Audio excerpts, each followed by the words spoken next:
أعوذ بالله السميع العليم من الشيطان الرجيم. بسم الله الرحمن الرحيم. إن الحمد لله نحمده ونستعينه ونستهديه ونستغفره ونعوذ بالله من شرور أنفسنا ومن سيئات أعمالنا. من يهده الله فلا مضل له ومن يضلل فلا هادي له. أشهد أن لا إله إلا الله وحده لا شريك له وأشهد أن محمدا عبده ورسوله. قال رب اشرح لي صدري ويسر لي أمري واحلل عقدة من لساني يفقهوا قولي. رب زدني علما أما بعد. Assalamualaikum warahmatullahi wabarakatuh. Alhamdulillah. Pertama kita syukur kepada Allah SWT diberikan kesempatan untuk kita bersama-sama pada pagi ini dalam salah satu daripada siri-siri perbincangan kita. Dan Alhamdulillah pada pagi ini kita berada di Melaka, di satu tempat bernama Rimbunan Kasih di Serkam Merlimau. Dan Alhamdulillah tempat ini adalah merupakan salah satu tempat daripada cadangan pertubuhan NGO Ansar. Mungkin insyaAllah bersama-sama dengan gabungan yang lain untuk cuba menghidupkan kawasan ini yang telah pun tidak berfungsi. Mempunyai kurang lebih 16 ekar dan mempunyai ada kemudahan-kemudahan sikitlah untuk bercucuk tanam. Jadi insyaAllah kita bersama-sama telah bersetuju untuk menjadikan tempat ini sebagai ladang rakyat. Kita akan cuba cari dana dan kemudian kita akan cuba dapatkan daripada dana itu untuk kita buat pertanian berbentuk vertikasi. Mungkin juga ada pertanian-pertanian yang sesuai lah bersama dengan penternakan, sama ada penternakan tu ikan ke ataupun kambing ke, insyaAllah kita akan bincang secara detail. Tapi Alhamdulillah Allah izin tempat ini satu tempat yang baik, tempat yang kita rasa sesuai lah untuk keadaan Malaysia dan dunia yang pada hari ini sedang berhadapan dengan masalah krisis makanan. Jadi mudah-mudahan bila kita buat ini kita akan sama-sama dapat membantu semua lah, termasuk yang bukan Islam, yang Islam dalam rangka dakwah insyaAllah. Jadi ladang rakyat ini kita telah pun beritahu tentang konsepnya, iaitu kita akan mencari dana dan kemudian kita akan usahakan bersama dengan ahli-ahli yang ada dan juga siapa yang sukarelawan yang ada untuk kita sama-sama lakukan, dan sebahagiannya kita akan jual sebagai untuk pendapatan dan pusingan modal, dan sebahagiannya kita akan 50% lah kita akan bagi kepada rakyat insyaAllah. Kita akan bagi dalam bentuk asnafnya, dalam bentuk dakwah, dalam bentuk program-program yang boleh membantu masyarakat. Dan kita ada lebih kurang 33 rumah asnaf di sini. Kita akan ambil asnaf sebagai pekerja-pekerja insyaAllah. Jadi kita akan lakukan ini dalam bentuk yang komersial, tetapi komersial tu bukanlah untuk menjana keuntungan, tetapi menjana supaya dapat kita membantu masyarakat, di mana 50% daripada keuntungan tu kita akan gunakan untuk pulangan pusingan modal dan juga bayar gaji sebagainya, dan 50% ni kita akan bagi kepada masyarakat insyaAllah dalam bentuk makanan dan juga dalam bentuk mungkin keperluan asas. Ini ladang rakyat yang akan kita mulakan di Serkam insyaAllah. Kemudian kalau Allah izin ada lagi dana yang lain, kita akan kembangkan ke Pahang, Kelantan, Kedah Selatan, ke Perak dan sebagainya lah. Dan di Johor juga dalam proses, dan semuanya kita nak tengok ni dari sudut persiapan. Jadi Alhamdulillah kita berada di sini. Mudah-mudahan tuan-tuan dan puan doakanlah supaya kita dapat istiqamah dengan perkara ini, dan mudah-mudahan kita akan menjadi sebab kepada kebangkitan kesedaran Islam yang ada pada hari ini. Hari ini kita mendapati banyak benda yang berlaku dan saya sedih jugalah bila mendengar Datuk Seri Najib kena jatuh hukuman penjara 12 tahun ke 12 bulan, 12 tahun. Jadi sedih bukan sebab kerana kita kata dia tak bersalah, tak bersalah tu Allah yang Maha mengetahui Tapi nak sebut kat sini sedih kerana saya kenal dia lah. Dulu dia pernah bantu Palestin lah. Masa kami kena tangkap dekat penjara dulu pun dia antara orang yang prihatin lah pada masa itulah. Dan dia masa itu sebagai Perdana Menteri Malaysia, banyak benda yang dia bincang dengan saya secara personal tentang Palestin, bagaimana nak membantu. Salah satu cita-cita dia ialah untuk sembahyang di Baitul Maqdis. Salah satu cita-cita dia. Dan setelah dia tak jadi Perdana Menteri, minta maaf, setelah dia di akhir-akhir saat dia, sebelum dia meninggalkan jawatan dia itu, saya pernah berjumpa dia di satu tempat masa hari raya, ada jasa jamuan hari raya tu, dia ada. Saya bertemu dengan dia, terus dia panggil saya berbincang, kata saya nak sembahyang kat Baitul Maqdis. Jadi saya kata minta maaf kepada Datuk Seri, sebab nak sembahyang kat sana kita nak kena minta izin Israel. Malaysia tak ada diplomatik dengan Israel, dan dia memang sukalah, sokonglah. Jadi dia kata kalau nak kena sana nak kena minta izin Israel. Bila minta izin Israel, maka maknanya kita ni iktiraf Israel.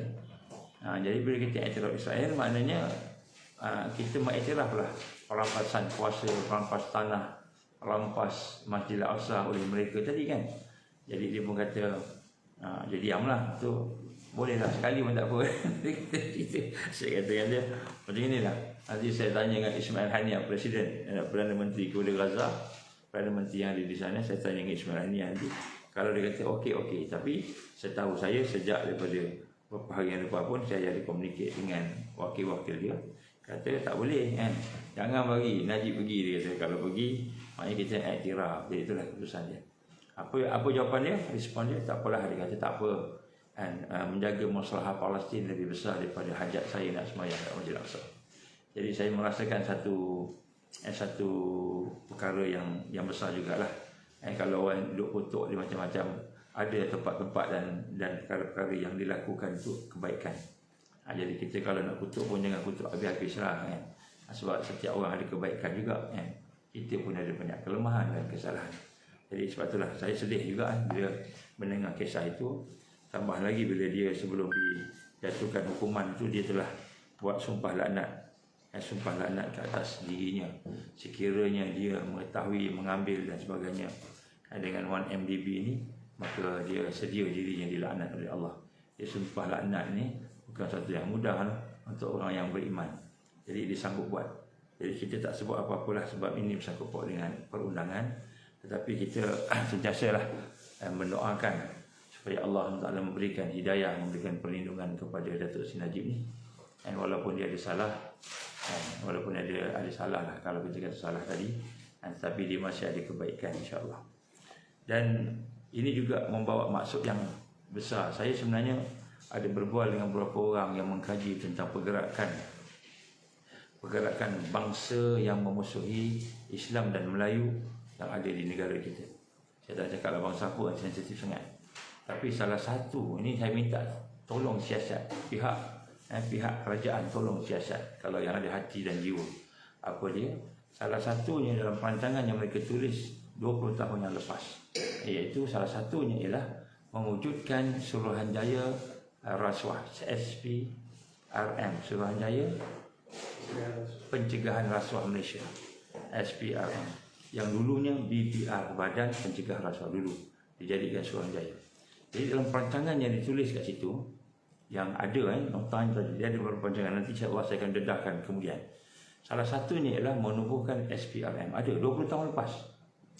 Dan dalam perancangan itu, tujuan menubuhkan SPRM itu bukan untuk benar-benar mencari rasuah-rasuah, orang yang buat jahat rasuah ni, tak.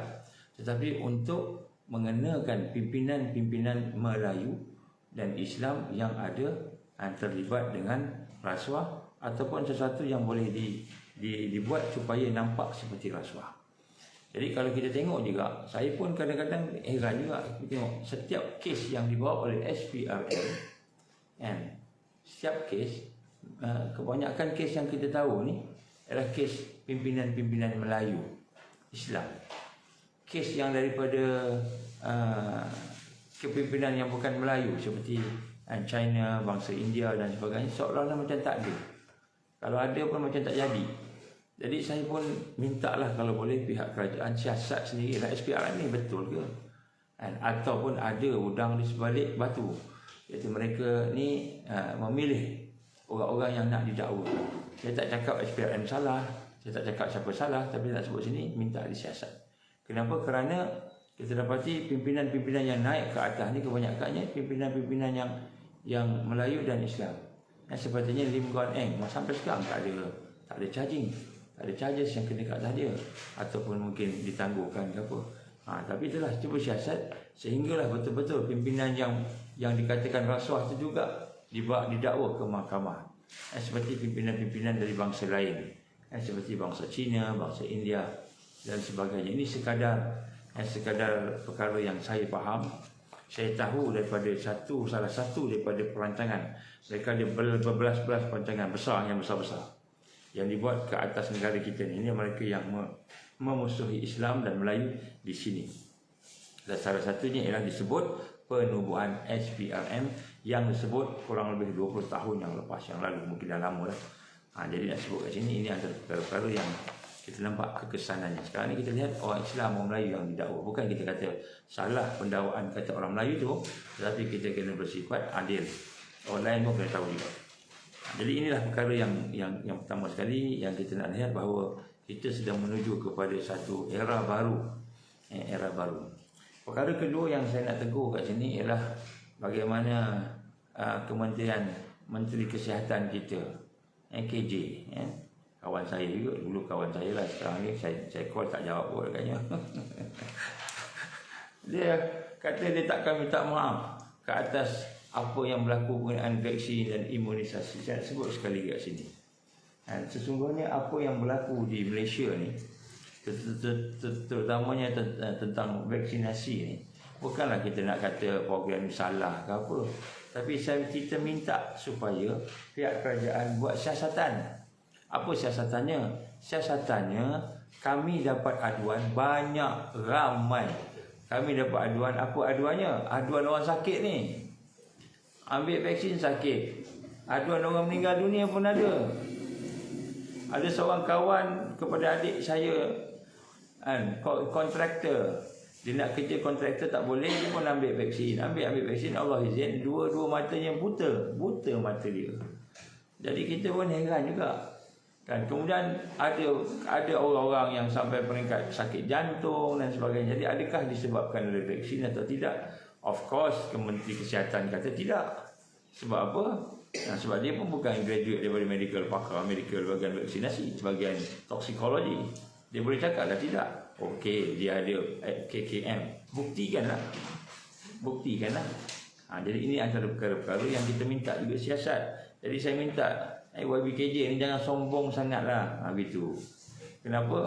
Dengan sombongnya dia kata dia tak akan minta maaf, dan dia kata dia tak akan beralih pandangan dia. Dia tak apa.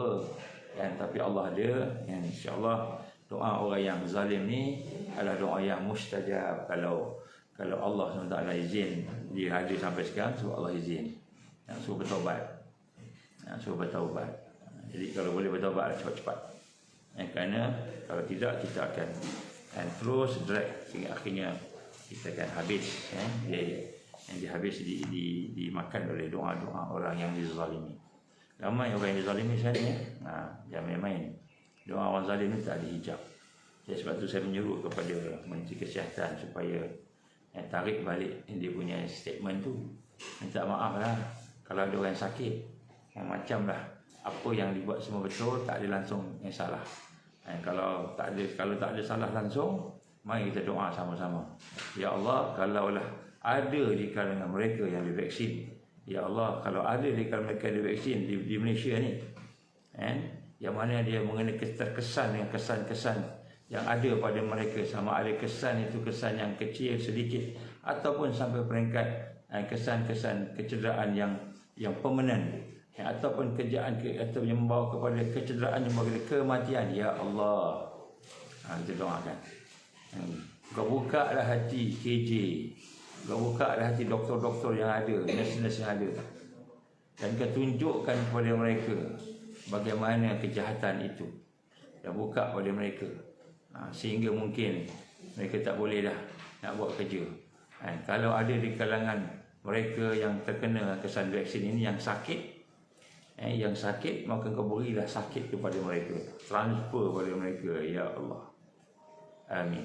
Jadi kita doakan kepada dia lah. Dia kata tak ada langsung orang sakit, kita doa. Betul, tak ada langsung orang sakit, insya-Allah tak ada apa-apa lah. Kalau ada, jangan salah. Jadi kita minta orang yang dizalimi di mana-mana saja, tak kira bangsa apa, bangsa Melayu, bangsa India, Cina, ataupun orang agama Islam atau bukan Islam, yang kena aniaya aja, doalah terus kepada Tuhan, terus kepada Allah, doa, minta Allah SWT dan berikan benda yang sama yang kita kena tu kepada Menteri Kesihatan dan juga kepada mereka yang bersyubhat dengan Menteri Kesihatan dan mereka yang bersyubhat dengan Freemason International Globalist. Jadi kita minta lah je, jangan marah lah KJ sebab sombong, kata saya takkan mengalah dan sebagainya. Dan perkataan ini amat-amat menyakitkan hati mereka yang sakit sekarang ni. Ramai yang mengadu, lebih 1000 dah mengadu kepada pihak NGO. Jadi bila dia cakap macam itu, maknanya dia tak nak bayarlah pembahasan. Itulah maknanya. Baik, pada hari ini saya nak sama-sama sambung sedikit apa yang kita bincangkan berkenaan dengan hidup kita ini mesti bersama Islam. Hidup kita mesti bersama Islam. Kenapa? Hari ini Islam telah diserang dengan pelbagai perkara. Dan Islam yang telah diserang ini adalah Islam yang sebenar. Dan Islam yang tak sebenar seperti yang dibawa oleh Sister in Islam. Saya sebut kat sini lah, Sister in Islam, di mana di belakangnya tu ada golongan-golongan liberal dan plural. Plural ni maknanya dia menyamaratakan agama. Dan liberal ni maknanya dia terima semua, dipakat ambil semua. Semua yang dalam Islam diambil, yang bukan Islam pun diambil, akhirnya dicampur aduk. Akhirnya dicampur aduk menjadi benda tu rosak. Allah gambarkan wala talbisul haqqa bil batil. Jangan kamu campurkan dalam hak dan batil. Tiba-tiba dia campur. Bila campur ni rosak. Dan bila rosak tu, maka dia akan menyesatkan ramai orang. Jadi sebab tu tuan-tuan Mubah hari ni tidak sebut bagaimana apa yang berlaku di luar negara, di seluruh dunia. Daripada statistik yang ada, kita melihat ramai orang masuk Islam. Ramai orang masuk Islam. Jadi tak boleh dinafikan. Antara agama yang paling kuat sekali perkembangannya ialah agama Islam.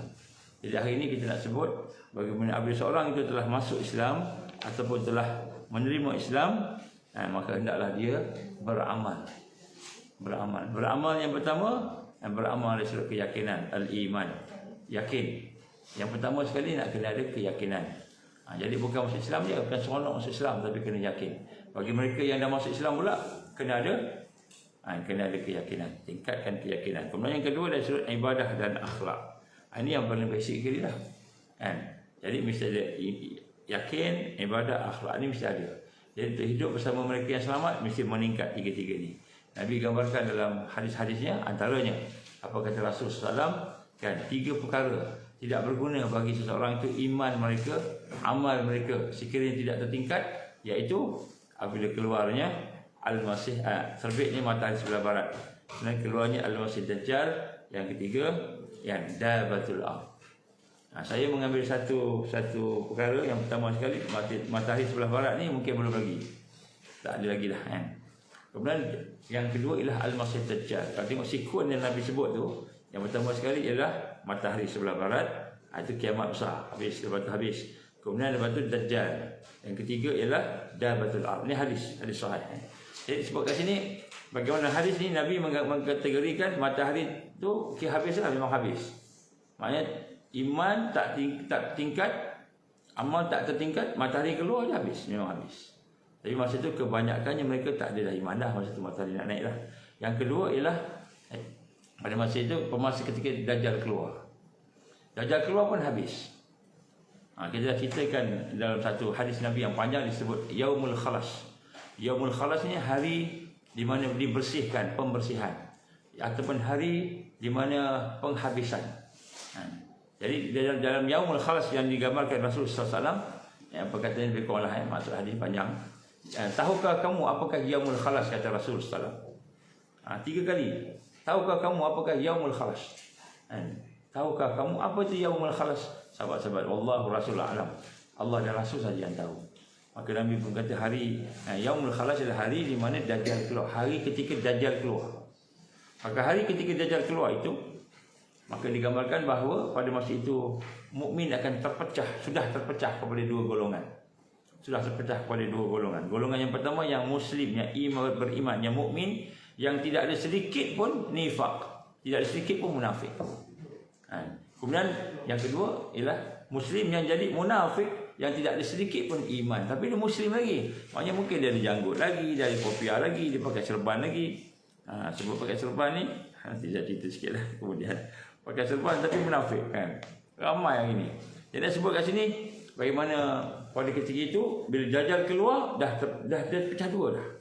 Nabi kata dah pecah dua dah. Maksudnya orang Islam ni pecah dua. Yang satu beriman, yang satu lagi yang munafik, yang kufur. Munafik ni tempatnya di Jahannam, neraka Jahannam paling bawah sekali. Sebab dia sebenarnya kafir tapi dia mengaku beriman, dia tipu orang. Jadi berganda-ganda tipu dia punya kerosakan dia. Jadi dia sebut kat sini ketika itulah tak berguna dah. Iman yang tidak tertingkat, tidak guna dah. Amal yang tidak tertingkat. Kalau hari ni sembahyang kita macam ini, besok sembahyang kita sama, lusa sembahyang kita sama je tiap hari sembahyang, tak meningkat-meningkat, itu tak bahaya. Kita dalam bahaya. Dalam bahaya.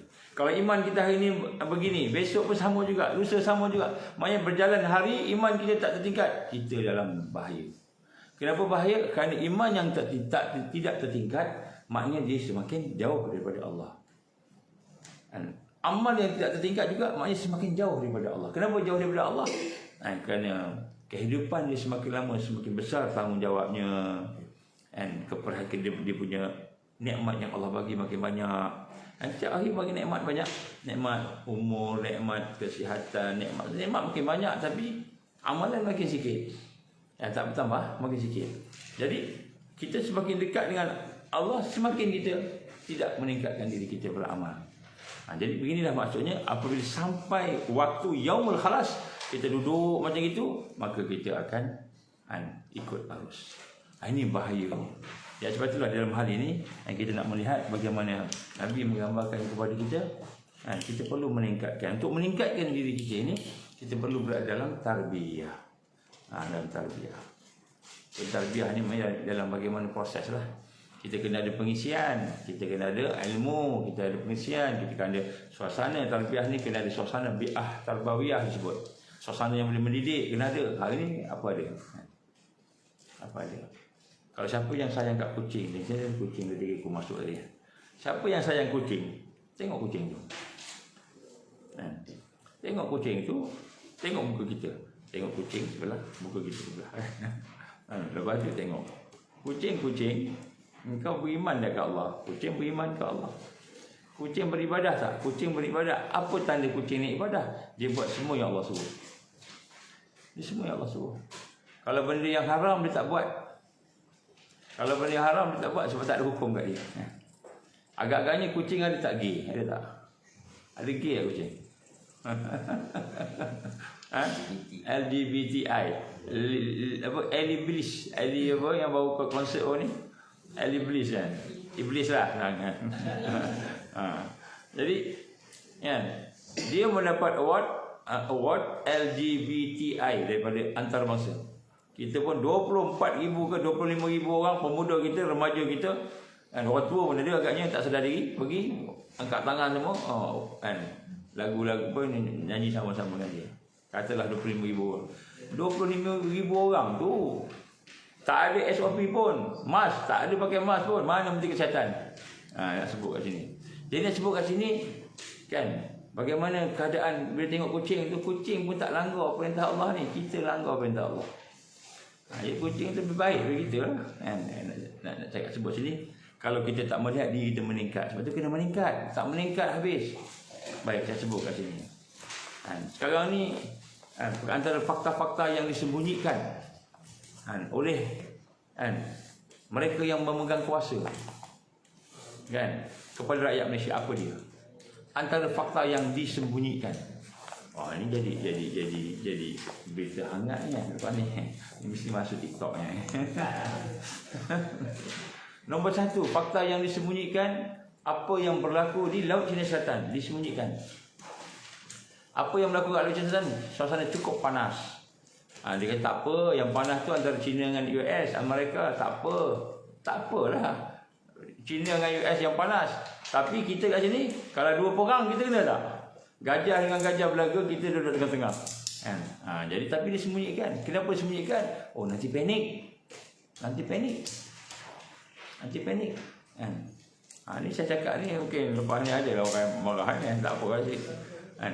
Kenapa saya cakap gini? Sebab sebenarnya kalau kita tidak berhati-hati, Allah izin keadaan ni berterusan, perang berlaku di sana, Taiwan, alasan Taiwan, China dengan Amerika perang, katalah sebiji bom nuklear meletup dekat Laut Cina Selatan, habis kita. Masa tu huru-hara tak? Huru-hara.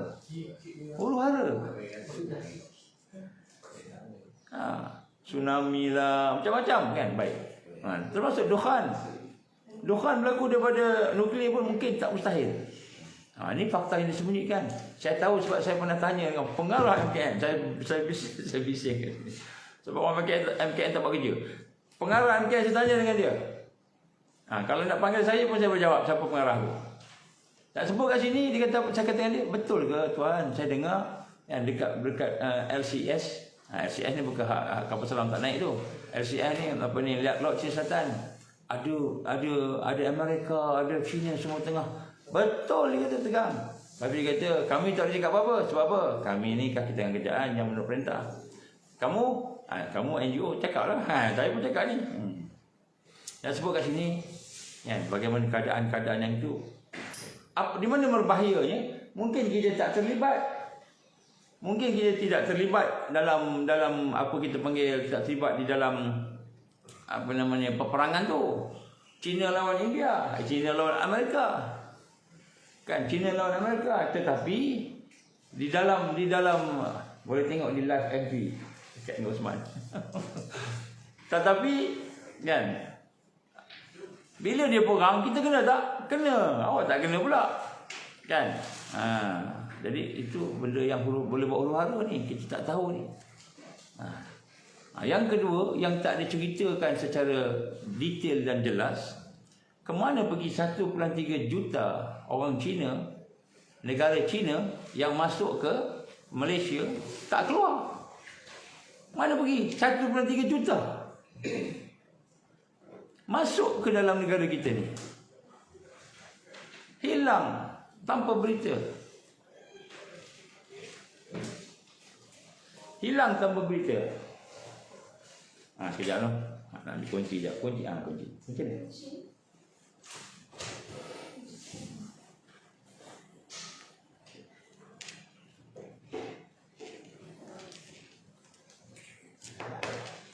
Tak apa. Dah bukan dah, insya-Allah. Jadi, mana pergi 1.3 juta? Tak berapa dengar? Kucing terjawab, ya. Tak pernah dengar Muhammad Hussein. Saya tak boleh buat apa-apa. Saya tak tahu macam mana boleh tak dengar ni. Ni dah cuba cek soalan. Baik, jadi 1.3 juta orang Cina dari negara Cina ni datang Malaysia, tak balik, tak keluar, mana pergi? Ini diberitahu sini oleh orang daripada immigration. Ini bukan orang tak tahu, tapi tak dibesarkan, tak diberitahu kat kita mana pergi ni. Sebab apa? Saya concern sebab nak dekat pilihan raya. Jadi kalau 1.3 juta ni yang pernah kita dengar kes dari beberapa negara, tak sebut negeri mana, negeri yang menyatakan berlakunya bagaimana beberapa orang yang bukan negara kita ni mendapat kewarganegaraan Malaysia, kan? Macam adakah ini satu yang berbahaya? Membahayalah. 1.3 juta. Okey, sebelumnya 500,000. Sebelumnya 500,000 orang dari negara China dikatakan pelancong masuk ke Malaysia dan kemudian tidak dapat dikesan. Bahaya tak? Bahaya. Nasib baik Menteri Pertahanan kita bukan mat sabu. Kalau tak, dia kata ni negara China ni, kita negara Malaysia ni kecil kedil tak ada apa. Entah, saya minta maaf saya sebut nama dia sebab dia sendiri kata kapal China besar, kapal Malaysia kecil. Kan? Takut kan. Dia bukan tak ada jiwa mak kilau langsung. Jiwa mak kilau. Saya sebut nama tu kerana saya mahu tuan-tuan dan puan faham keadaan ini. Isu ni amat sensitif. Amat sensitif. Jadi sebab tu sekarang ni ada ni benda yang tak nak tidak mahu didedahkan. Tidak mahu didedahkan. Kalau kita dedahkan, kita buat satu operasi. Apa operasi? Cari siapa dia orang bangsa Cina yang ada kat Malaysia yang tak boleh cakap bahasa Melayu. Cari. Kalau ada, buat laporan. Kenapa? Kerana mereka bukan rakyat Malaysia. Tapi mereka ada IC. Cari mereka. Ini polis kena buat kerja. Immigration kena buat kerja. Dia nak cari orang yang daripada Bangladesh saja. Bangladesh tu sekurang-kurangnya Muslim. Saya bagi satu pandangan. Kenapa kita nak pilihan raya? Kita nak pilihan raya. Kalau mereka ni mengundi, kan, maka habislah undi rakyat Malaysia yang sebenar. 1.3 juta tu boleh menyebabkan berlaku perubahan tsunami baru kepada undian yang ada pada hari ini. Bila berlaku satu yang begini, boleh tak membawa kepada huru-hara? Boleh membawa kepada huru-hara. Orang tempatan tak puas hati. Kan, kami pakat-pakat undi A. Kan, Abdullah, bukan Abdullah yang mana-mana ni contoh je. Kan, undi A. Satu kawasan semua undi A, tiba-tiba kalah yang dapat C, kan. Cimpeng contohnya kan. Bukan nama sebenar. Bukan nama sebenar. Contoh je. Jadi marahlah orang tempatan. Kita dah lantik dia. Kenapa lantik yang ini? Kita tahu semua, pakak-pakak semua tahu dah. Culaan semua kita tahu. Tiba-tiba ada satu arus lain yang mengundi dan tiba-tiba orang lain yang menang. Tidak ke huru-hara? Huru-hara lah. Jadi kalau ada orang Cina yang ada di negara kita yang tak boleh bahasa Melayu, maknanya dia bukan orang sini. Cuba tanya dia. Kan? Merdeka tahun apa? Tanya sikit. Kalau dia tahu bahasa Melayu sikit-sikit, tak apalah, tanya sikit. Merdeka tahun bila? Kan? Tanya sikit, siapa Tuan Agong, siapa nama Agong? Abdullah. Kena pula Abdullah tadi. Tak maaf lah, tak sangka. Jadi tuan-tuan tengok, ini benda yang disembunyikan oleh kerajaan kita. Di mana pergi? Takkan kata hilang-hilang. Saya yakin PDRM, saya yakin Polis Diraja Malaysia, bahagian cawangan khas, bahagian intelijen kita, saya yakin mereka berkemampuan untuk mencari 1.3 juta. 1.3 juta bukan seorang hingga 3 orang. Bukan seorang dua, 1.3 juta. Dia boleh sembunyi kat mana tu? Ini perkara yang kita nak kena tengok. Tapi benda ni dirahsiakan sampai sekarang. Jadi akan kesan kepada umat Islam kat sini, akan kesan kepada undi yang bakal berlaku pilihan raya tak lama lagi. UMNO, ketua-ketua bahagian UMNO dah jumpa dah bincang dah. Saya tengok dalam interview kita, kami bersepakat minta undi ASAP, asap. Undi secepat mungkin, kata ketua-ketua bahagian UMNO. Macam dah boleh menang. Syok sendiri. Kita tak tahu 1.3 juta Cina daripada mainland China dah ada kat sini. Baik, itu satu benda yang dirahsiakan oleh pihak kerajaan yang boleh membawa kepada huru-hara negara kita ni. Kena jaga. Yang ketiga, kan, penemuan senjata yang ada. Dijumpai satu kontena, dijumpai satu kapal, senjata dijumpai ditanam di bukit sana, dijumpai di hutan raub, dijumpai di mana-mana. Banyak jumpa senjata-senjata. Dan pertambahan senjata oleh setiap rumah-rumah yang ada pada bukan Melayu. Saya sebut bukan Melayu, sebab orang Melayu ni baik. Orang Melayu ni paling kuat pun keris. Yang hewak-hewak tu, keris tu pun nak bawa pun berhati-hati, tutup, balut. Orang bangsa Melayu ni alhamdulillah taat kepada sultan, raja, taat kepada perlembagaan negara. Ni negara dia ni, tak sanggup nak buat benda tak elok. Orang bangsa lain, cuba cek, saya dapat maklumat daripada kawan-kawan saya, orang-orang yang ada maklumat ini, information ini, tak perlu cakap daripada mana. Dia mengatakan bahawa mereka semua telah pun ada senjata api. Cuba cek, buat apa dia panggil? Checking. Inspection, random inspection. Kalau mereka betul-betul memang memerlukan senjata untuk protection, ke lain lah. Ini orang biasa-biasa ni. Tengok, cek dekat Pulau Pinang tu, cek. Cek tak jumpa sebab apa dia pandai sembunyi. Tapi cek lah. Baik, jadi maknanya nak sebut sini, ini antara benda yang kita nampak macam apa. Kita orang Melayu kita okey. Tiba-tiba orang bangsa lain pula lebih kuat daripada sudu. Dan ini akan berlaku besok. Kalau berlaku, dia akan menyebabkan huru-hara yang lebih hebat. Ini perkara ketiga yang kita nak kena tengok balik. Ada banyak lagi sebenarnya, tapi saya tak naklah habis. Ceramah ni bukan ceramah kisah kerajaan, bukan. Saya cuma nak contoh sikit-sikit supaya apa? Supaya rakyat yang ada alert. Kenapa huru-hara semakin dekat? Ini digambarkan ramai orang lah, bukan saya seorang aja. Ramai orang. Dan bila huru-hara ni orang beriman, orang Islam tak bersedia. Tidak bersedia. Bukan kita nak suruh huru-hara. Saya cakap ni supaya kita tak jadi huru-hara. Saya cakap ni supaya tidak ada huru-hara. Kalau betul yang pertama sekali di Laut Cina Selatan ada konflik, cerita pada rakyat Malaysia supaya bila berlakunya satu bom meletup di sana, tsunami berlaku, kita dah bersedia. Rakyat Malaysia dah bersedia. Kedua, kita sebut dari sudut orang-orang negara lain yang masuk dalam negara kita tak dapat dikesan. Terutamanya yang ada military base, asas-asas ketenteraan. 1.3 juta rakyat Cina, 1.3 juta rakyat Cina hilang.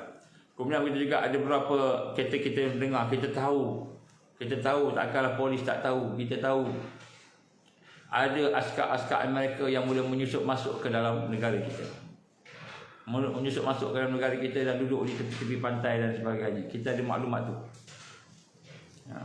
Polis takkan tak tahu. Confirm polis tahulah saya ni, kita ni rakyat biasa tak tahu apa-apa, dengar-dengar je. Tolong siasat. Kita minta tolong siasat. Baik, kemudian begitu juga dengan lain-lain. Ada banyak lagi lah cerita kan. Masalah makanan betul hal juga. Makanan cukup, ayam cukup, sebagainya cukup.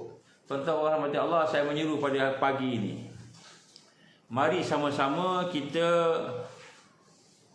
bersatu untuk membina kekuatan yang asas dalam negara kita. Antaranya ialah kekuatan makanan. Saya menyeru kepada tuan-tuan puan-puan, marilah sama-sama kita bekerjasama dengan mana-mana NGO terutamanya, yang bersama-sama untuk membina kekuatan ladang-ladang seperti ladang rakyat. Kenapa? Kerana bila sampai waktunya, alhamdulillah kita boleh bersama-sama membantu, tolong-menolong. Jadi bagi mereka yang berminat, boleh hubungilah, nanti kita akan buatlah satu web page untuk Ansar, untuk siapa yang nak bersama, bekerjasama, kita boleh bincang. Tuan-tuan rahmat Allah SWT, maka kenapa kita berada dalam keadaan yang kelam kabut ini? Tak cerita lagi pasal gaji-gaji ni. Ini tak cerita lagi pasal parlimen ni.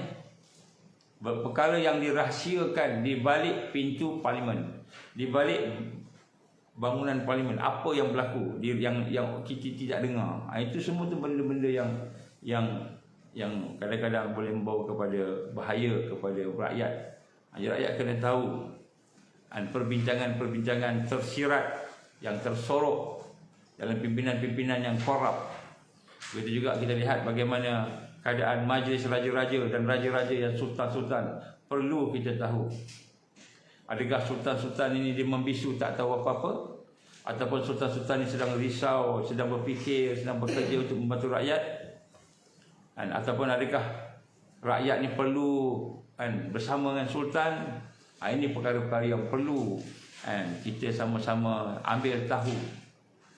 Kenapa? Kerana kita diambang huru-hara yang bakal berlaku. Kita doa supaya tidak berlakulah huru-hara itu.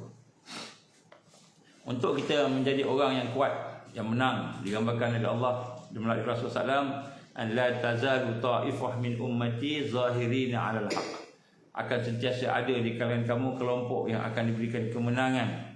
Setengah-setengah hadis disebut ta'ifah najiyah, kelompok yang akan diberikan kejayaan. ataupun kemenangan lah kan. Ada setengahnya akan kelompok yang diberi bantuan, Taifah Mansurah yang akan dibantu untuk menang. Maka Nabi gambarkan akan sentiasa ada orang-orang yang berada dalam Taifah Mansurah ini, walaupun huru-hara melanda, walaupun kacau bilau melanda, walaupun Dajjal datang, mereka akan menang. Menang kenapa? Kerana menang pertama mereka bersama Allah, redha Allah. Yang kedua mereka menang kerana mereka bersama Islam, apa yang Allah beri, Allah turunkan. Yang ketiga mereka menang kerana mereka berada dalam keadaan tenang, dalam keadaan kuat yang sebenar. Jadi nak sebut ke sini menang sentiasa. Maka di sinilah kita nak gambarkan yang pertama sekali kan, hari ini kenapa manusia tidak boleh bersama Taifah Mansurah. Kerana rupa-rupanya manusia ni dia ada 3 jenis manusia, 3 jenis golongan. Jadi kita nak kena pilih mana satu kita nak. Kita dah ada pun di depan mata kita. Yang pertama sekali golongan yang hanya hidup untuk dunia sahaja. Dia fikir nak dunia sahaja. Golongan inilah golongan materialis.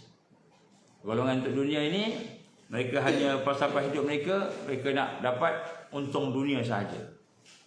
Ad-dahriyin, mereka yang mengikut masa, ikut je. Jadi dia kerja keras tak? Kerja keras. Dia buat macam-macam dia buat, tapi untuk sekadar dunia sahaja. Sedangkan hidup ini bukanlah di dunia. Wa qalu in hiya illa hayatuna dunya wa ma nahnu bimab'utsin. Dia menyebut dalam surah Al-An'am ayat 29. 29 dia kata apa? Dan kami ni, mereka berkata, hidup ini hanyalah hidup kat dunia je. Kita hidup sekali je. Macam kata Piramli, hidup ini hanya sekali. Hidup kat dunia ni. Lepas tu kan, wa ma nahnu bimab'utsin, dan kami tidak akan dikembalikan. Tak ada dah, mati-matilah nak apa. Ini orang yang pertama. Orang pertama ni akan hanyut dengan kan apa yang ada. Bila huru-hara, mereka yang paling risau sekali. Paling risau sekali. Tak ada makanan, mereka yang paling panik sekali. Jadi kita lihat yang pertama sekali ialah orang-orang yang mengatakan bahawa kehidupan ini hanyalah kehidupan dunia. Yang ini tak boleh bersama dengan Taifah. Tak boleh, dia akan habis hanyut. Okey, bila kata percaya pada dunia ni, bukan namanya dia bukan Islam. Orang kafir je, bukan. Orang Islam pun macam tu juga. Orang Islam pun macam itu juga. Ada yang sanggup menipu, ada yang sanggup menzalimi orang lain, ada yang sanggup menganiaya, ada yang sanggup membunuh. Jadi sebab tu dah sebut ke sini, orang Islam pun sama juga. Dia hanya rasa dunia ni tempat yang dia hidup. Sebab tu hari ni tuan-tuan perempuan tengok balik. Besok kalau pilihan raya tengok pilihan raya ni. Nak pilih pemimpin, tengok pemimpin ni dia jenis orang yang tengok dunia sahaja ke atau dia ada akhirat. Kalau ada akhirat, apa bukti dia bersama dengan akhirat. Jadi ini antara perkara yang pertama sekali. Dan golongan ini adalah golongan yang sekular. Golongan yang sekular. Dia nak dunia ni, dia sekular. Orang sekular ni orang nak dunia. Begitu juga orang yang komunis. Komunis pun nak dunia juga. Ataupun orang yang beranggapan bahawa tidak ada Tuhan, etis pun sama juga. Ini semua orang nak dunia. Jadi orang yang nak dunia ni orang yang hatinya mati, hatinya sakit, hatinya tidak hidup, tak kenal Allah. Jadi orang yang nak dunia ni. Ya, sebab tu hari ni kita kena tengok balik. Kita tengok satu, tengok pandangan basirah, pandangan mata hati kita. Kalau tidak, tak nampak apa yang sepatutnya. Kemudian golongan yang kedua ni, golongan yang tak boleh bersama Taifah Mansurah ni ialah golongan yang sesat. Dia terletak antara dunia dan akhirat. Dia sesat. Jadi ini golongan macam mana? Orang Islam. Orang Islam yang macam mana? Orang Islam yang akidahnya itu kan simpang peranang. Ada simpang peranang. Haru biru. Simpang perenang. Perenang. Oh, simpang perenang. Kita kat Melaka, kita kat simpang perenang. Huru-hara. Jadi orang yang ini dia buat macam-macam, tetapi Allah hanya bagi sekadar yang dia layak dapat, yang Allah tetapkan. Dia kejar dunia tapi dapat apa yang dia layak dia. Jadi pada dia kan akhirat ni yang tak ada apa, dia sesat kat dunia ni. Macam kita masuk satu tempat sesat, signboard tak ada, apa tak ada, kita pun jalan yang jumpa minyak. Kemudian nak tanya minyak, Tanya dengan dia. Boleh saya tahu kat mana tempat A? Dia pun cakap Thailand. Kita pula tak pernah cakap Thailand kan. Rupanya dah masuk Thailand rupanya. Dah termasuk tak seberang. Lagi dah masuk sesat. Jalan sesat. tak dapat apa-apa kan. Jadi orang ini ialah orang yang semua yang diusaha, tidak ada barakah. Mereka yang hatinya fokus kepada dunia, sesat dunia, apa sahaja yang mereka usaha sia-sia, tak ada barakah daripada Allah. Sebab tu kita kena betulkan balik. Kalau kita bersama yang ini, kita tak boleh bersama Taifah Mansurah, tak boleh. Golongan ni golongan yang akan tertolak. Tetapi mereka menyangka mereka buat baik. Aku ada tahfiz kan, aku ada sekolah tahfiz ni kan. Kita tengok orang politik. Ni jangan cakap politik mana noh. Contoh orang politik kat Malaysia lah kan, kat tempat lain tak ada kan. Dia sebut orang politik kan, dia buat macam-macam benda lah, benda yang tak elok lah. Nak cover dia buat tahfiz. Banyak kat Malaysia ni nak cover dia buat tahfiz. Jadi sebab itulah kat sini kita nak lihat bagaimana kan mereka sangka mereka buat baik. Tetapi rupa-rupanya tidak ada restu daripada Allah. Allah tak redha. Allah tak redha. Dia tipu duit rakyat 42 bilion. Dia buat tahfiz dalam masjid. Sebanyak 1 juta. 1 juta besar tu. Tapi dia disapu 42 bilion. Ini contoh. Tak ada kaitan dengan hidup atau mati. Contoh. Disapu ribu bilion, juta-juta bilion, trilion lah. Dia bagi 1 juta kepada rakyat. So buat apa? Buat A, B, C. Jadi golongan yang sesat ini sebenarnya akidah dia ni sebenarnya adalah akidah dunia. Dia sesat antara dunia dan akhirat. Ini masalah akidah. Walaupun dia orang Islam, walaupun dia percaya kepada Allah, percaya pada akhirat, namun akidah dia tidak lebih dari segala gambaran-gambaran sahaja, cakap-cakap je. Jadi ini yang kita bimbang. Kita ingat kita dapat baik dah, tapi rupa-rupanya di dalam kehidupan kita ni banyak perkara-perkara. Sebab itulah golongan ni, apa tanda golongan ni? Apa tanda dia? Allah sebut dalam Quran. Walladzina kafaru yatamatta'una wa ya'kuluna kama ta'kulul an'am wan naru maswal lahum. Orang-orang yang kufur ini, mereka bersenang-senang, hidup ni suka seronok. Jadi kalau hidup kita ni suka seronok, maknanya kita mungkin termasuk dalam orang yang sesat di dunia ni. Seronok, tak sampai-sampai. Kemudian mereka makan, minum sebagaimana binatang makan dan minum. Makan, bila makan. Selagi ada makan tak kira apa, halal ke tak halal ke, halalan taibah tak kira. Yang penting makan. Ni sifat yang kita tengok. Kalau ada tu, kita bahaya lah kita. Dan tempat tinggal mereka adalah neraka. Allah gambarkan ni orang kufur. Jadi dia sesat. Jadi orang yang ni dia suka dunia, suka bersenang-senang, suka bermewah-mewah, duit banyak kan, makan minum macam binatang makan, tak kira halal tak halal, halal ke haram tak halal dan thayyibah tak kira lah. Dia kata makan aja. Dia sanggup makan tai. Apa maksud tai? Saya sebut 2 kali ni. Dia sanggup makan benda yang haram tanpa dia tahu benda itu haram. Membahayakan kesihatan dia tahu, tapi dia makan juga. Kenapa? Ini orang yang sesat dalam hidup dunia. Kena hati-hati ni. Makan pun akidah juga, ibadah. Makan tu ibadah ke maksiat? Makan tu ibadah. Macam mana makanan menjadi ibadah? Yang pertama makan yang halal, yang taib, makan dengan kerana Allah, ikhlas. Makan kita tidak kacau orang lain, contohnya. Jadi mereka ini, yang pertama mereka suka hidup seronok. Ini maknanya sesat. Dia seronok dunia ni, sesat. Keseronokan dia bukan pada sembahyang. Keseronokan dia bukan pada baca Quran. Keseronokan dia bukan pada zikrullah, bukan pada ibadah. Ini bahaya ni. Ini orang ada akidah ni. Ada akidah dia simpang perenang. Perenang. Oh ada ren perenang. Simpang perenang aja. Haru biru. Hiruk pikuk kacau bilau lah. Jadi mana semua sini akidah. Tapi dia bawa Islam. Tapi dia tak suka semayang, tak nikmat. Semayang ni berat, beban. Contoh Kemudian Allah gambarkan juga golongan ini Iaitu mereka ni suka dengan syahwat. Suka dengan syahwat. Ini sesat. Kita hari ni makan kenapa? Makan kerana Allah. Macam mana makan kerana Allah? Makan kerana Allah ni, jagalah dia punya halal, dia punya kebaikan, adab dia ke, akhlak dia kan. Dia makan kenapa? Makan kerana nafsu. Makan kerana nafsu, syahwat. Zuyina linnasi hubbu syahawat minan nisa' wal bani wal qanatir al muqantarah min az-zahab wal fiddah wal khail al musawwamah wal an'am wal hars. Dia suka benda-benda yang seronok dengan nafsu. Kan? Iaitu binatang, wanita-wanita atau laki-laki, anak-anak, harta, banyak je, emas, perak, kuda, binatang. Ini semua adalah orang yang seronok itu. Dia seronok itu. Bukan kata tak boleh suka, bukan tak suka. Suka boleh. Tapi dia suka sangat itu. Akhirat tak ada. Kan? Sedangkan itu apa? Zalika mata'ul hayatid dunia. Yang demikian itu adalah kesenangan. Kesenangan.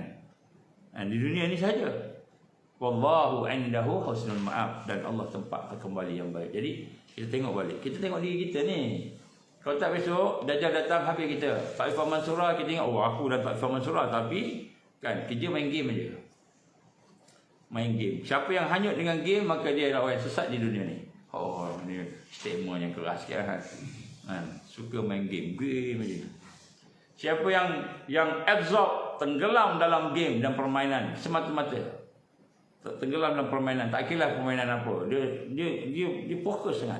Asalnya riyadhah ni, senaman ni riyadhah ni untuk bina kesihatan, kekuatan supaya kita boleh berubudiah kepada Allah, ibadah kepada Allah. Tiba-tiba riyadhah ni jadi apa? Hidup dia. Riyadhah jadi hidup. Itu sesat itu.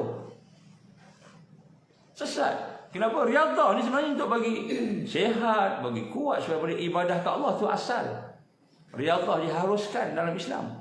Malahan kadang-kadang diwajibkan mereka yang sakit kena ibadah. Kena riyadhah. Saya ni sakit, kena riyadhah. InsyaAllah ya. Ini riyadhah jadi hidup dia. Bila riyadhah jadi hidup, sesat. Sesat. Jadi agama dia, bola sepak. Jadi agama dia. Jadi menyesatkan. Kita ingat, okey, rupanya sesat. Ni kita tak perasan. Berapa ribu yang sesat. Bila hiburan dunia menjadi hidup dia, sesat. Apalagi kita ni bekerja sebagai penghibur. Ni lagi bahaya. Saya nak beritahu kepada sahabat-sahabat kita yang duduk dalam bidang hiburan, hati-hati. Sebab bila hiburan menjadi hidup kita, maka sesat. Bukan saya kata, Allah sebut ni. Dalam Quran Allah sebut ni. Jadi kadang-kadang kita tak perasan. Kita ingat, tak apalah, saya riyadhah. Buat apa ni riyadhah? Tapi main bola sampai ukhuwah tercela. Kenapa? Kita pukul dia. Kita main kasar dengan dia. Kita sikung dia. Nak menang sangat? Dia ni tinggi lah. Macam nak buat ni? Bagi sikit lah. Bagi sikit. Kenapa? Bila bagi dia tak ada skor. Bagi dia. Kenapa nak menang? Nak menang. Jadi bukan masalah bola sepak ni, pergi tengok bola sepak tak semayang saja. Bukan. Itu bukan masalah tu. Masalah sebenar bola sepak menjadi kehidupan kita, menjadi fokus kita, menjadi matlamat kita. Itulah akidah. Itu agama baru. Itu sesat. Sebab tu hari ni ramai sesat dan kita tengok bayar lagi. Bayar lagi nak tengok orang yang sesat main bola. Kerasnya ni. Tak boleh masuk Johor apa.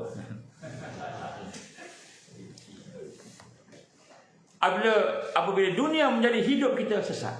Kenapa? Allah gambarkan tadi. Allah gambarkan. Orang yang hidupnya syahwat. Sedangkan wallahu indahu husnul ma'ab. Sedangkan pada sisi Allah tu tempat kembali yang lebih baik. Jadi kita tak perasan, rupanya aku sesat, rupanya gitu. Kita ingat sesat ni bila kita sembah berhala, pakai baju Iron Maiden, ada salib. Itu dah sesat dah. Itu dia punya simptom ya. Simptom sesat. Tak semayang tu simptom kesesatan. Tak semayang tu sistem sesat. Kita bekerja sampai tak semayang. Main game sampai tak semayang. Itu simptom sesat. Sesatnya apa? Apabila dunia menjadi hidup kita. Dunia menjadi hidup kita. Jadi itu kesesatan yang sebenar. Jadi hari ini ramai orang tak boleh bersama Taifah Mansurah. Bukan sebab dia bukan Islam. Sebab dia sesat dalam kehidupan. Tak mau ikut arus Islam yang sebenar. Tak mau membina kekuatan imannya. Tengok apa Allah sebut. Oh subhanallah. Hari ni banyak kita dedahkan sikit. Wa minan nasi man ya'ud ya wa minan nasi man yu'jibuka qawluhu fil hayatid dunya. Wa yashhadu Allah ala ma fi qalbihi wa huwa aladul khisam. Subhanallah. Sadaqallahul azim. Dengar ni. Ini lagi penting ni. Wa minan nas, di kalangan manusia, man yu'jibuka qawluhu fil hayatid dunya. Di kalangan manusia ada yang mentakjubkan kamu, menjadikan kamu ini rasa hebat dengan perkataannya, dengan persaksiannya kepada dunia. Dia cakap pasal dunia ni, orang semua suka, tertarik dengan dia. Dan kemudian wa yushhidullah, dan dia bersaksi kepada wallahi, dia kata. Maksudnya dia bersumpah. Dia menyaksikan bahawa apa yang dia cakap itu benar. Benar. Ada orang, saya bagi contoh saya dapat satu iklan. Apa iklan dia? Belajar mentauhidkan zat Allah. Belajar mentauhidkan zat Allah untuk mendapat kekayaan dan memperkayakan diri di dunia. Lebih kurang itulah. Dan untuk mendapatkan kekayaan di dunia, maknanya mentauhidkan zat dan kita kaya. Itu ada satu kursus 1000 satu kepala kena. Adalah seorang ustaz tu.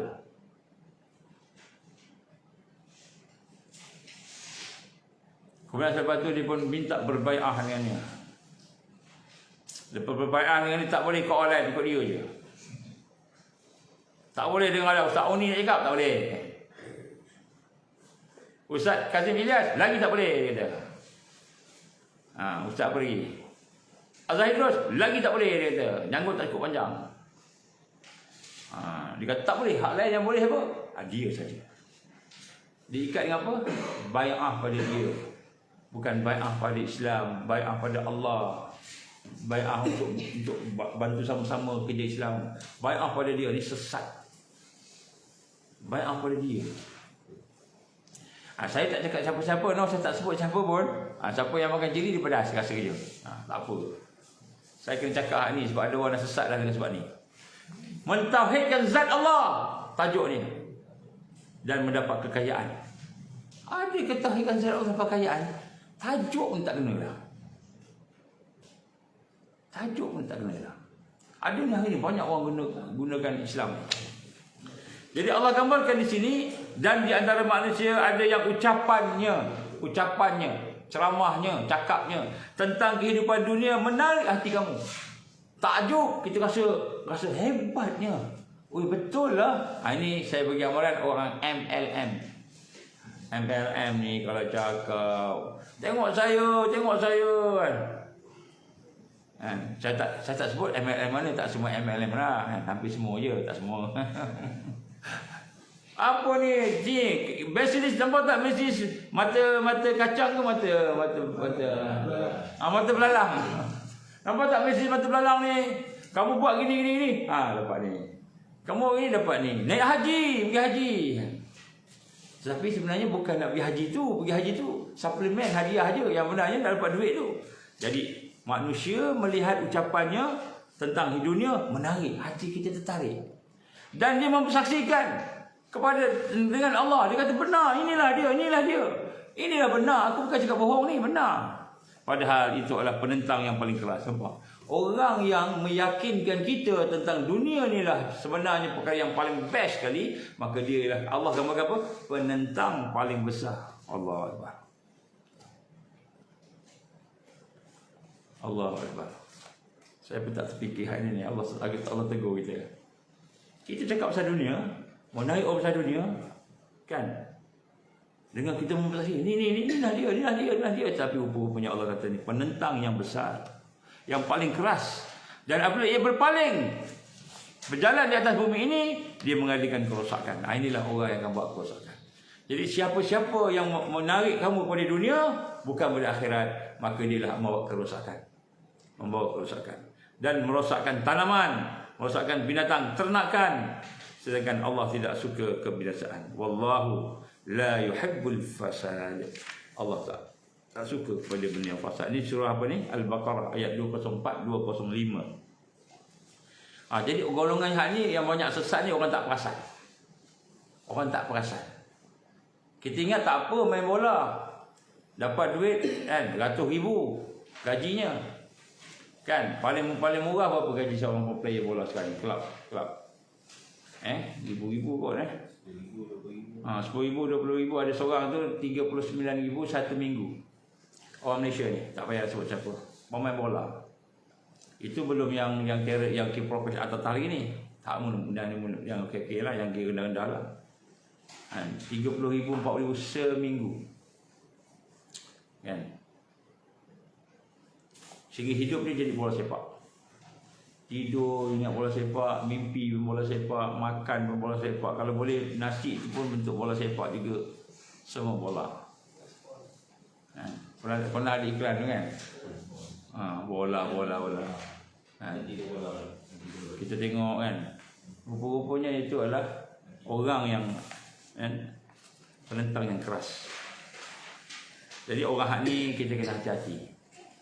Siapa yang ajak dunia, hati-hati. Dia mengajar apa? Mengajar tauhid. Tauhid kepada Allah Ta'ala, mentauhidkan zat Allah. Tapi dia ajak juga dunia, hati-hati. Dia kata bagaimana supaya boleh mengamalkan ayat-ayat ini supaya kita dapat kaya di dunia. Hati-hati. Hati-hati. Sebab Allah sebut dia, bukan saya sebut. Ini golongan yang Allah gambarkan tidak akan bersama dengan Taifah Mansurah. Jadi kita tak mau sesat di dunia, tak mau. Di dunia ni kita nak jadikan sebagai alat aja, jalan aja nak dapatkan akhirat. Wabtaghi fima ataqallahu darul akhirah wala tansa nasibaka minad dunya. Carilah apa yang Allah anugerahkan kepada kamu untuk darul akhirah, tapi jangan lupa bahagian kamu kat dunia. Apa maksud jangan lupa bahagian kamu kat dunia? Keperluan yang perlu je, guna yang perlu. Baik, yang ketiga. Golongan yang ketiga ialah golongan yang akan bersama dengan Taifah Mansurah. Ini akidah dia macam mana? Mereka ialah golongan yang menganggap dunia ini hanya tempat kerja je. Dunia ni ladang je. Macam kami kat sini ada ladang kan. Ada ladang, ada tempat greenhouse, ada apa lagi? Yang banyak lalang lah sekarang ni. Sekarang ni banyak lalang lagi. Belum usaha, belum mula. Kami nak minta ajak siapa orang Melaka, main sini, main. Kalau sukarela, kalau nak bergaji, kami tak mampu lagi lah. InsyaAllah kalau dah dijual-jual besok, bolehlah kot agaknya. Baik. Ladang ni apa? Kita tak fikir pun nak tidur kat dia. Tak terfikir pun nak rehat-rehat kat situ. Duduk tengok TV ke, tengok movie ke, tengok apa ke. Rehat-rehat sambil makan-makan kat ladang. Kita pergi sekejap je balik lah. Tempat rehat kita bukan kat situ. Tempat rehat kita ada tempat bangsal ke apa kita buat. Ladang ni panas matahari. Kalau greenhouse tu dalam tu panas kan contohnya lah. Jadi maknanya ladang. Jadi mereka yang bersama-sama dengan Taifah Mansurah yang benar-benar beriman, mereka faham hakikat hidup. Apa hakikat hidup? Mereka menginsafi bahawa dunia ini hanyalah merupakan tempat bekerja dibanding akhirat. Akhirat ni wa mal hayatud dunya illa la'ibun walad darul akhirah khairul lil ladzina yattaqun afala ta'qilun. Al-An'am ayat 3. Apa Allah gambar sini? Kan, dan tidaklah kehidupan dunia ini hanyalah melainkan main-main senda gurau. Ya betul, saya di Melaka. Ada orang tanya, Ustaz di Melaka ke? Ya, saya di Melaka. Dekat mana? Wallahu a'lam bisawab. Sekali dia hantar zion ni jangan bom kat saya. Jangan. Dia sebut dah tadi mula-mula kan. Jadi sebut kat sini kan, dunia ni tempat main-main aja, tempat kita buat benda-benda yang simple-simple. Tetapi kampung akhirat lebih baik bagi orang yang bertakwa. Kampung akhirat. Apakah kamu tidak berfikir? Afala ta'qilun. Jadi tuan-tuan dan puan, saya nak sebut sini, apa ada ke kampung akhirat? Hari ni kita ada apa? Baik. Hari ni kita tengok apa yang dekat kita. Ada orang dia bekerja profesional, dia mengajar, bicara. Kehidupan dia pergi kerja, tengok dia punya pejabat sekejap, tengok buku dia punya nota-nota, pergi kelas mengajar balik kan. Lepas tu exam dia jaga exam, marking, habis cuti pergi jalan-jalan cari makan, jom cari makan kan. Orang yang bekerja di ladang kan. Jadi cuba kita tengok apa hidup kita. Ada orang tak ada kerja, menganggur, duduk kat rumah menganggur je kan. Okey, saya tengok tuan-tuan perempuan, saya nak tengok, saya nak buat muhasabah. Kita buat muhasabah. Apa hidup kita sekarang? Cuba kita bayangkan. Satu mata kejap, kita bayangkan apa hidup kita. Oh, saya seorang sekian. Hari-hari saya buat ni, saya buat yang ini, yang itu. Kita bayangkan. Sampai bila kita nak hidup macam ni? Saya tanya tuan-tuan. Kita hidup ni penat tak? Penat. Kalau tak penat, tak tidur malam tadi. Kan? Saya sampai sangat 2 kali. Kemudian dia tegur dia seorang. Dah sangat 2 kali tadi nak tidur kan.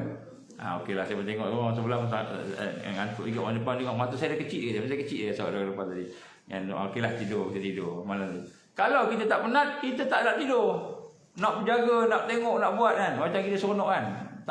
Tapi tidur. Saya tanya dengan tuan-tuan perempuan. Kita tengok hidup kita. Sekarang umur kita berapa tahun? 50 tahun? 40 tahun? 30 tahun? Tak kira berapa tahun. Cuba kita tengok hidup kita daripada satu hari. Tak ingat rekod satu hari tu kan. Sampai sekarang, apa kita buat? Sekarang apa kita buat? Hari-hari kita bangun, kita tidur, kita buat apa? Cuba fikir. Kita fikir sekejap. Fikir, saya pergi pejabat, saya tak ada kerja duduk rumah, saya suri rumah, saya petani, macam-macam hidup kita. Fikir kan. Lepas ni sama fikir kan. Baik, bila nak habis? Tuan-tuan perempuan nak habis tak hidup ni? Nak habiskan hidup ni? Akan habis. Kalau kita tak nak habis pun pasti habis. Confirm. Tak tahu je bila. Mungkin tahun depan. Mungkin ujung tahun ni. Mungkin tak tahu bila. Kalau habis, apa lepas? Cuba fikir. Apa lepas?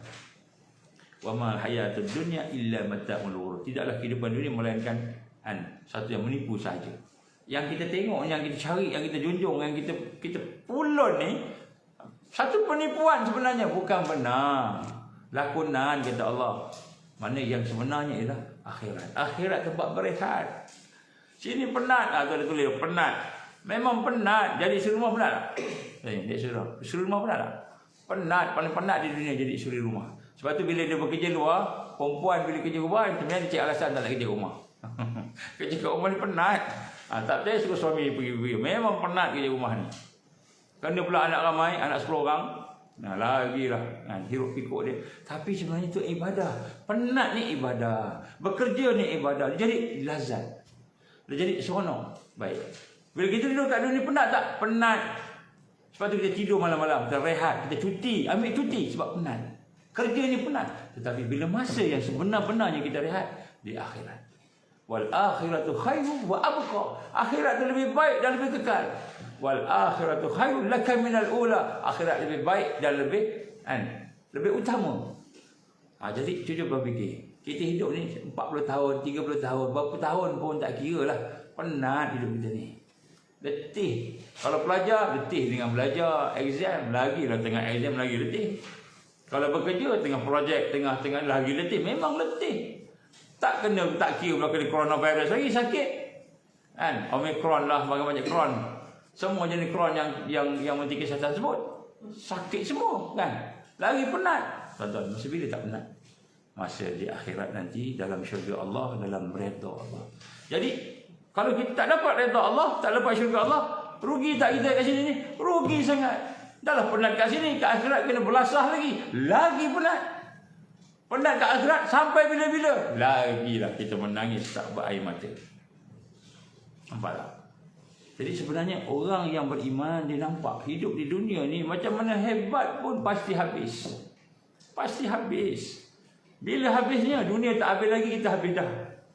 Kadang-kadang kita habis sama dengan dunia habis.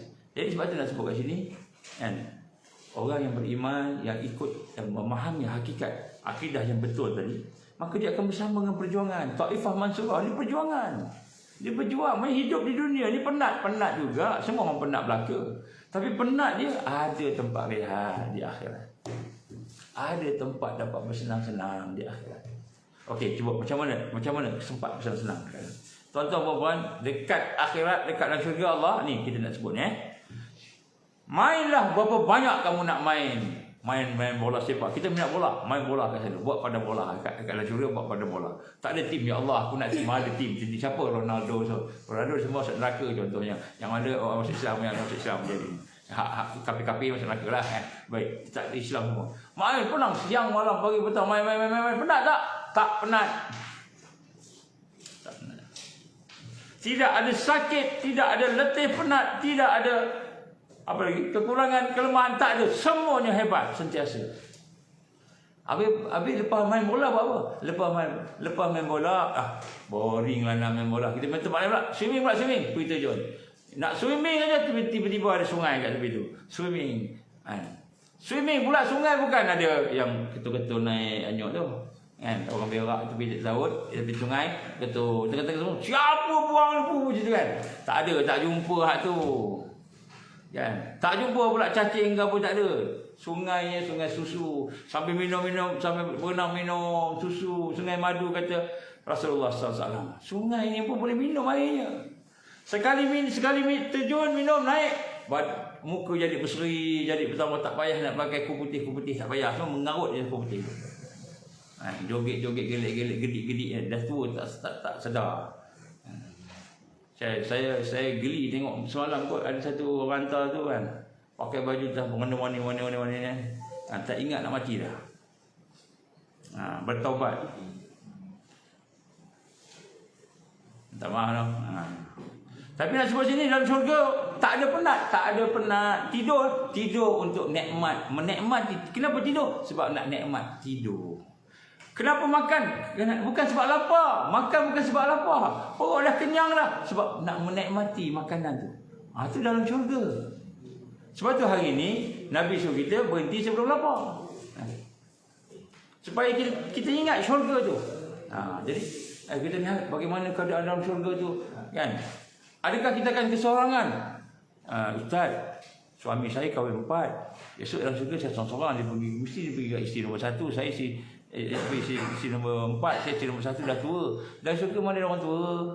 Semua sama tua, semua 30-an, 32, 31, 33. Tu umur ahli syurga, kurang lebih lah 31, 32, 33. Tu umur dia, semua sama. Tak ada isteri 1, isteri 2, isteri tak ada, semua sama je. Habis dia pergi kat sana saya tak mesti pergi lama kat sana.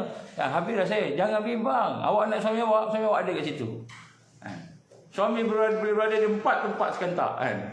Mustahil tak? Tak mustahil kuasa Allah. Contohlah. Sebab tu di dalam syurga tidak ada dengki-dengki, tak ada. Tak ada dengki, tak ada hasad. Kemudian isteri pula dia ada istana dia sendiri, dia ada syurga sendiri, bukan isteri menumpang kat suami dah. Bukan isteri tumpang kat suami dah. Isteri dia punya istana dia sendiri, tanah dia sendiri, semua dia sendiri. Suami dia punya sendiri. Jadi istana dia sendiri. Bila nak jumpa suami, panggil dia. Suami datang lah. Rindulah kat dia. Panggil dia. Bang, datang tinggal nak apa? Abang bukan kat isteri pertama. Tak apa, abang sana pun ada juga. Dia banyak tempat lah dia. Boleh fikir tak? Tak boleh fikir. Ini syurga Allah SWT. Tak boleh terfikir. Yang kita boleh terfikir, lebih hebat lagi daripada itu. Habis kita kan cakap-cakap je kan. Kita baik, syurga ni tempat yang unlimited resources. Yang paling hebat sekali siapa yang kenal Allah. Siapa yang kenal Allah di dunia ini? Yang musyahadah, yang melihat Allah, yang merasai bersama Allah. Maka Allah akan buka hijab melihat Allah.